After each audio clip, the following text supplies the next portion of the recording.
Bienvenue sur notre chaîne YouTube.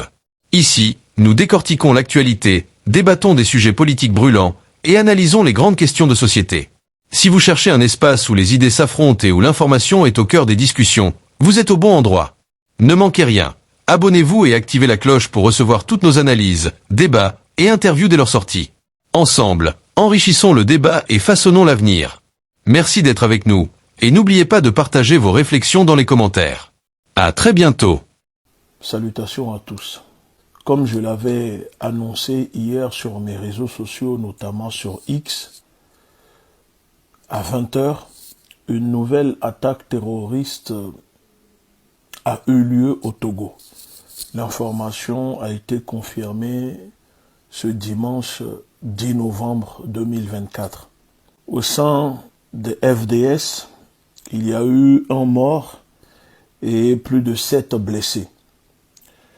Alors, avant de continuer, bien évidemment, je me joins à la population togolaise pour vous adresser mes sincères condoléances et souhaiter un bon rétablissement aux soldats blessés. Je sais à quel point les FDS déployés dans la lutte contre le terrorisme au nord du pays luttent et se sacrifient pour défendre le pays, alors que il y a un défaut de matériel sur le terrain. Malgré la corruption, le détournement de vos salaires, de vos primes, la maltraitance que vous subissez dans les casernes, je sais comment vous souffrez énormément. L'attaque a eu lieu à Kpenjal Ouest, le 9 novembre 2024. Un poste avancé qui a été attaqué dans le canton de Papri. Et donc, vous le savez que pour mettre fin à tout ceci, il faut que les soldats togolais prennent leurs responsabilités. Le terrorisme continuera de gangréner le Togo, parce que le Togo est un pays en faillite, dirigé par un régime mafieux, des personnes incompétentes. Et je sais aussi que certains officiers et autorités militaires sont impliqués dans les attaques terroristes au Togo. Oui, je répète, certains officiers de l'armée togolaise, autorités militaires, sont impliqués dans les attaques terroristes au Togo qui tuent non seulement les populations, les civils, mais aussi les soldats. Et je vais révéler prochainement un dossier à ce sujet. Mais je tiens à dire au peuple togolais, ne blâmez pas ces pauvres soldats déployés dans la lutte contre le terrorisme. Sans eux, les terroristes seront déjà à Lomé dans la capitale. Il faut les soutenir. Ces pauvres petits soldats qu'on envoie mourir au nord du pays sans matériel, sans renfort, méritent notre soutien. Et je sais à quel point ils veulent le changement dans le pays, mais ce n'est pas facile non plus pour eux. Alors, aux familles des victimes, aux familles de ces soldats, sachez-le que la nation est reconnaissante envers leur mémoire. Même si, encore une fois, le régime ne dira pas en mots, il n'y aura pas d'hommage pour ces héros tombés au combat, pour ces martyrs. Mais nous, peuple togolais, on n'oublie pas. Merci beaucoup. Salutations révolutionnaires, Togoto. Mac Blon, information d'Ena Milou. Je vais partager avec vous une information qui concerne l'armée togolaise. Tout que mon information, mon CB à Meoledadje, je croyais que c'était une blague quand j'ai reçu l'information. J'ai été informé. Au Valais Blonambe, au des notes de service d'État, les armées de terre, les camps militaires romés. Avec des notes à signer, c'est le chef d'état-major de l'armée de terre, le colonel Kilumu Manzawa Eso. Il y a des notes à tout. Pendant que on tue les soldats togolais au nord du pays, les petits soldats de 19-20 ans, nord les foumois que t'as beaucoup un cas djihadiste on les ou si benu à nénéa. Priorité dans colonel ou les camps militaires romains. La priorité des colonels dans les camps militaires, c'est les femmes militaires. Miseralo, o les bena sojavio, konko mettons les armées de terre mewa.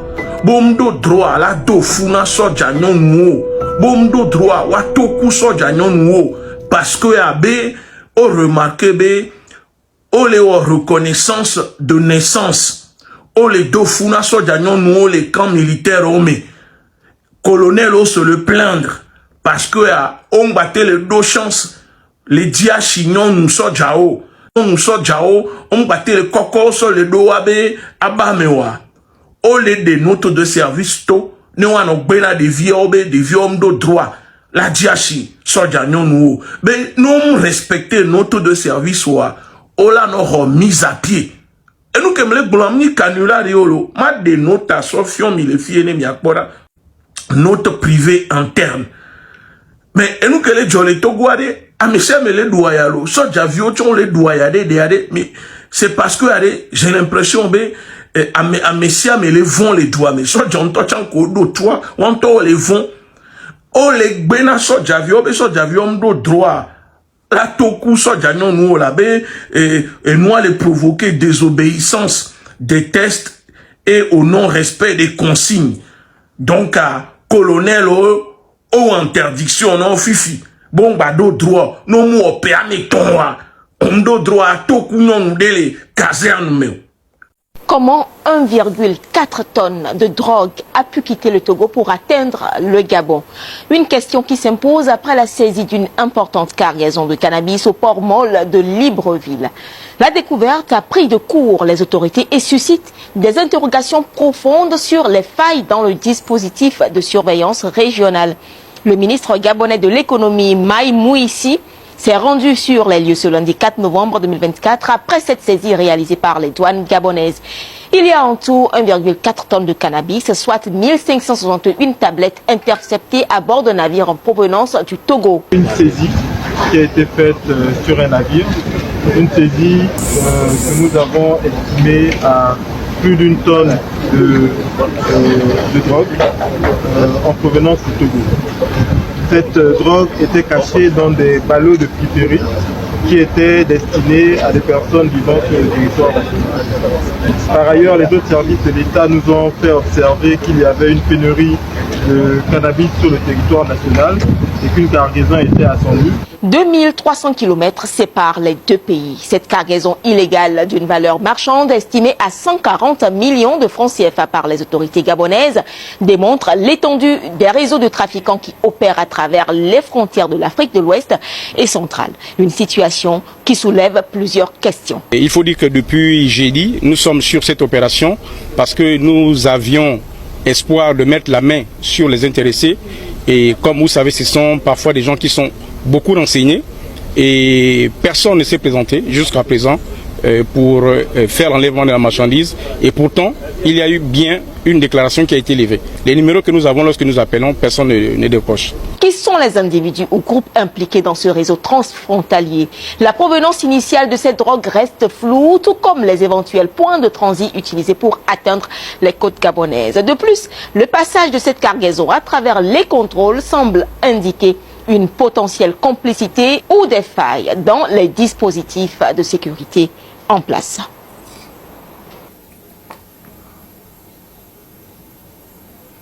Bon, vous avez compris. Vous avez compris. Je vais poser une simple question. Maintenant, là, vous voulez faire du Togo un narco-État. Vous voulez faire du Togo une plaque tournante de trafic de drogue. Mais les responsabilités doivent être situées dans cette affaire. On ne va pas dire que cette cargaison qui va quitter le port autonome de Lomé sans qu'il n'y ait des complicités au plus haut niveau des responsabilités du port. Mais le DG, l'amiral Adénion, le DG du port, vous attendez quoi pour le changer? Vous attendez quoi pour changer le directeur général du port autonome de Lomé, l'amiral Adénion? Vous attendez quoi? Hein? Voilà comment vous salissez l'image de notre pays. Et il ne faut pas qu'on parle. Voilà ce que vous voulez faire du Togo. C'est triste, hein? C'est vraiment triste. Notre pays ne mérite pas ça. Vous voulez que le Togo devienne la Guinée-Bissau? C'est ça que vous voulez?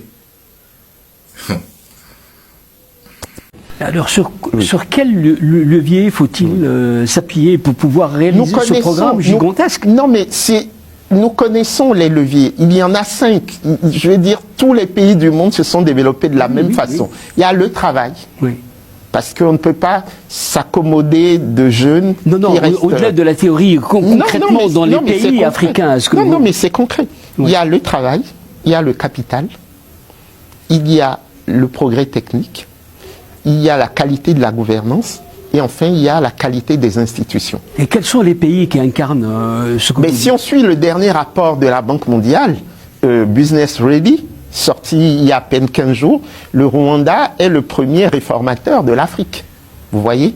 Et le Togo, par exemple, est le 5e réformateur de l'Afrique et le premier réformateur en Afrique de l'Ouest, sur le plan économique.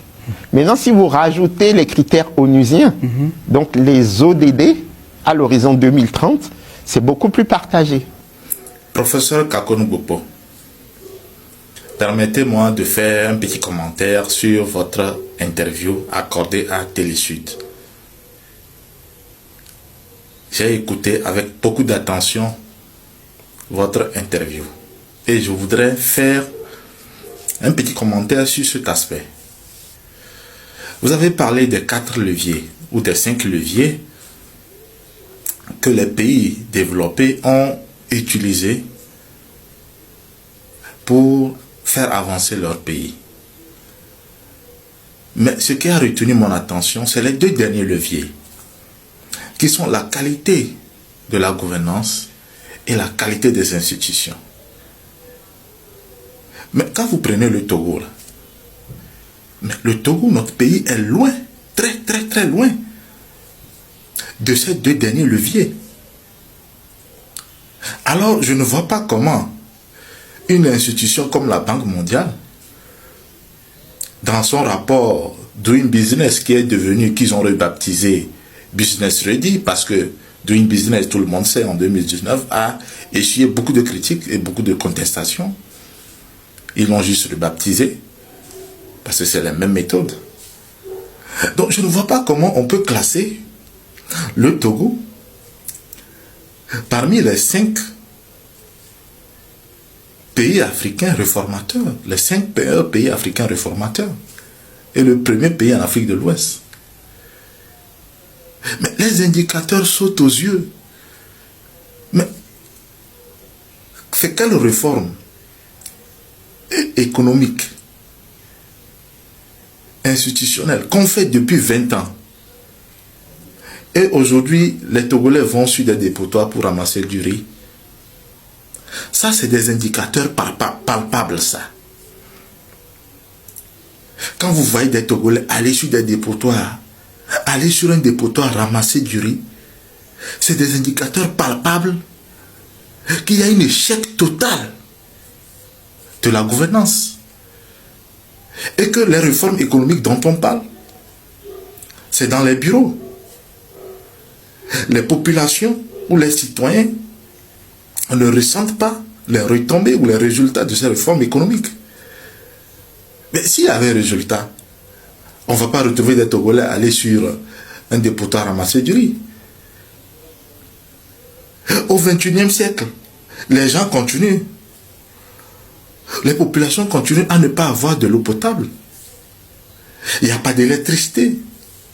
Aujourd'hui au Togo, il y a des coupures intempestibles. Il y a la crise énergétique. Et comment vous voulez développer un pays et vous parlez de réforme, de classement de la Banque mondiale?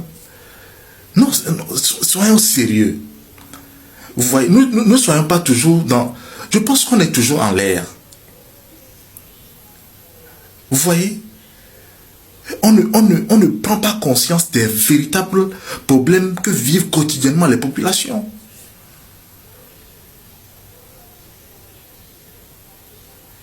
Vraiment, je voulais faire ce commentaire-là sur cet aspect. Que les indicateurs, les vrais indicateurs, c'est sur le terrain et non dans les bureaux de la Banque mondiale.